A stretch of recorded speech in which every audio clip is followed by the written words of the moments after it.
It seems like your fans took a big grassroots campaign to make sure people knew how to find the song that people were having trouble finding, and it still got to number 20.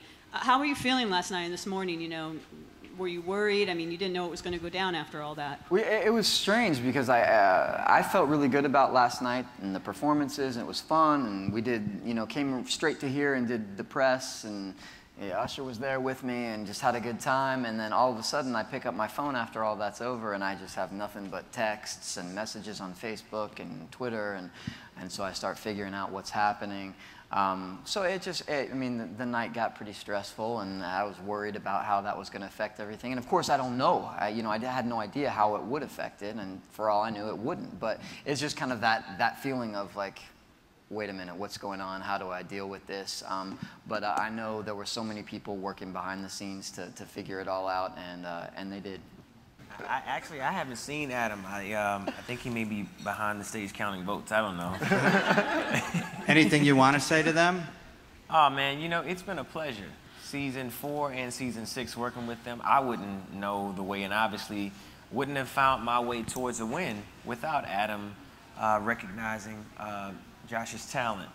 And now, you know, I'm going to miss him, you know, because obviously, you know, with Pharrell taking my seat for next season, I now will just be a fan watching at home.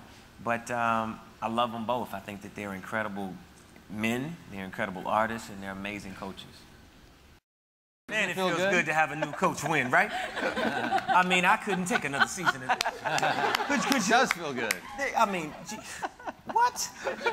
If Blake won it, I would have walked off the scene. We called Usher the Mr. Miyagi of coaches because when he first started in Season 4, he had these unbelievable little things that he would make the artists do, like, you know, and it was like wax on, wax off, and we called him Mr. Miyagi. Yeah. But there was always a method to his madness, and it was so much fun to watch him come into the show that pre-existed him, where he could have just watched it on TV and go, oh, this is how you coach. I don't need to do more or less than that. But he did so much more, and it was so evident. You know, people were just like, wow, Usher's like making Josh run laps and, you know, or push-ups, and it was about breathing, and he cared so much, and it was fun. It's fun to see you get rewarded for your coaching style. It's exactly why we, you know, built the show for a coach like you. Well, we're really blessed to have, I think, an amazing team here. And The Voice is young America's music show.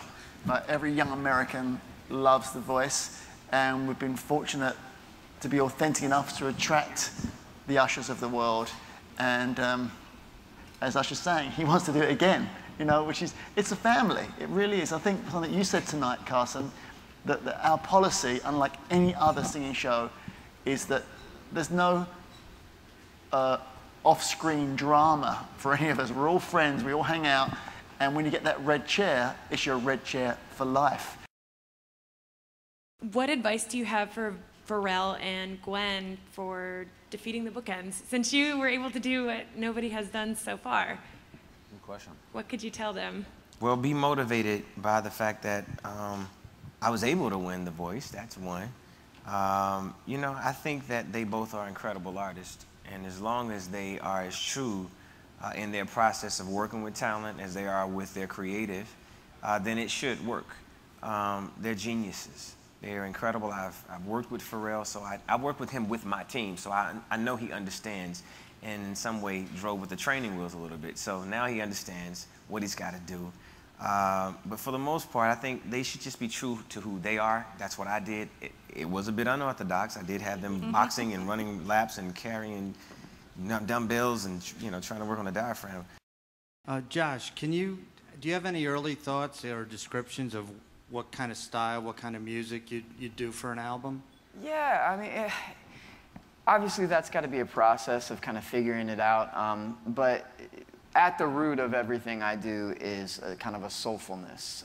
So that's going to be there at the heart of whatever it is. Now, I think you can take that and add like a pop element. You can add rock into that. You can go a lot of different directions, but it'll definitely be centered on soul. And I wanna try to find that balance between something that's classic and something that is modern at the same time.